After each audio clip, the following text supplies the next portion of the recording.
বাংলাদেশের রাজনীতিতে এখন একটা ভয়ঙ্কর খেলা শুরু হয়েছে। এই খেলাটাকে কেউ কেউ বলছেন এটা একটা সাইকোলজিক্যাল গেম, এর নানাবিধ টার্গেট আছে।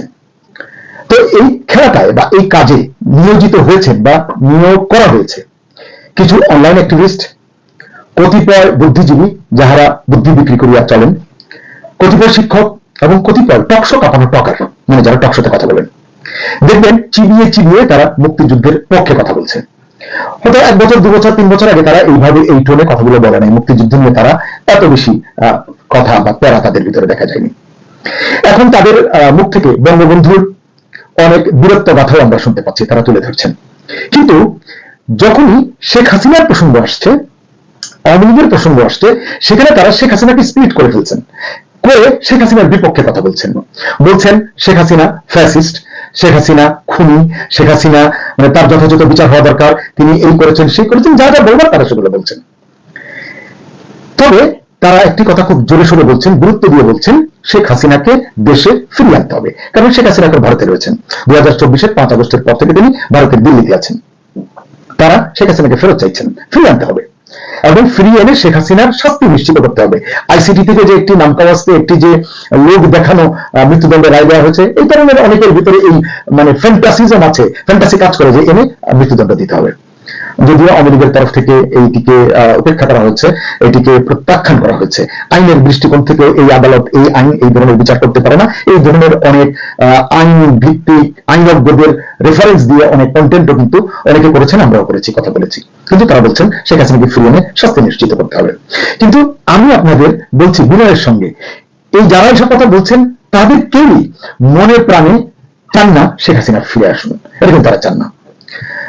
আপনারা দেখেছেন অন্তর্বর্তী সরকারের যে প্রধান উপদেষ্টা ছিলেন ইউনূস, তিনিও বারবার বলেছেন, তার উপদেষ্টাদের অনেকেই বলেছেন, বারবার গলা ফাটিয়ে ফেলেছেন, শেখ হাসিনাকে ফেরত চাই, ভারতের কাছে চিঠি লিখেছেন, বিভিন্ন ফোরামে বক্তৃতা করেছেন। আমি তখনও বলেছি ইউনূস মন থেকে চান শেখ হাসিনা যেন না ফিরেন। হ্যাঁ, আমি এটা বলেছি, ইউনূস শুধু চাইতেন শেখ হাসিনা যেন দিল্লিতেই থাকেন, তবে যেন চুপচাপ থাকেন, কারণ শেখ হাসিনা কথা বললেই তার তখতে তাউস তার মসনদ কেঁপে উঠত, তিনি ভীষণ ভয় পেতেন। এখনকার অবস্থাটাও ঠিক তেমন।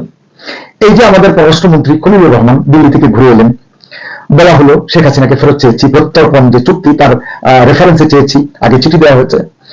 তো এটি নিয়ে আসলে কেউ মুখ খুলছিল না। পরে সর্বশেষ সম্ভবত 17 এপ্রিল ভারতের পররাষ্ট্র মন্ত্রণালয়ের যে মুখপাত্র রণধীর জয়সওয়াল, তিনি মুখ খুলেছেন, বলেছেন যে হ্যাঁ, আমরা এটি নিয়ে পরীক্ষা নিরীক্ষা করছি, প্রক্রিয়া যাচাই করছি, আইনি ব্যাখ্যা বিশ্লেষণ আমরা খুঁজে দেখছি। খেয়াল করে দেখুন, এই কথা কিন্তু তিনি আগেও বলেছেন, যখনই অন্তর্বর্তী সরকারের তরফ থেকে কোনো মন্ত্রী বা আমাদের পররাষ্ট্রমন্ত্রী তিনি যখন জাতীয় নিরাপত্তা উপদেষ্টা ছিলেন, তখনও গিয়েছেন এসব কথা বলেছেন। জবাবে রণধীর জয়সওয়ালরা এই কথাগুলো বলেছেন, অজিত দোভাল বলেছেন, জয়শঙ্কর বলেছেন, নানান কথা। অর্থাৎ আমরা মধ্যে কথা বুঝেছি যে ভারত শেখ হাসিনাকে এভাবে ফেরত দেবে না, এটি বিধায়কের মতো সত্য। নতুন কিছু রণধীর জয়সওয়াল বলেননি, বরং রণধীর জয়সওয়াল এই কথাটি বলেছেন যে আমরা এটি প্রক্রিয়া করছি। এটা করে তিনি আওয়ামী লীগের সঙ্গে, শেখ হাসিনার সঙ্গে দিল্লি সরকারের, ভারত সরকারের যে সম্পর্ক সেটিকেও জাগরুক রেখেছেন।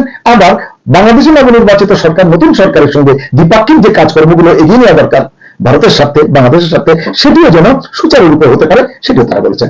আপনারা নিশ্চয়ই খেয়াল করেছেন, আমাদের দেশের তরফ থেকে বলা হয়েছে ওই ইস্যুটি আমরা উত্থাপন করেছি, ওটি আইনি প্রক্রিয়ার ভিতর দিয়ে সম্পন্ন হবে। কিন্তু তাই বলে দ্বিপাক্ষিক সম্পর্ক কোথাও থেমে থাকবে না, থেমে থাকতে পারে না। তাই যেটা বললাম, যা বলার দরকার তাই বলেছে দিল্লি, যা বলার দরকার তা বলছে তারেক রহমানের সরকার। কারণ আমাদের সরকারও জানে দিল্লি শেখ হাসিনাকে ফেরত দেবে না। আর আমি বলতে চাই, এই সরকারও আসলে শেখ হাসিনাকে ফেরত চায় না। এই জন্যই আসলে মাঠে নামানো হয়েছে কিছু লোকজনকে। আমি তাদের ভাড়াটিয়া বলবো কিনা জানি না, হতে পারে তারা ভাড়াটিয়া, তাদেরকে লাগানো হয়েছে, নামানো হয়েছে।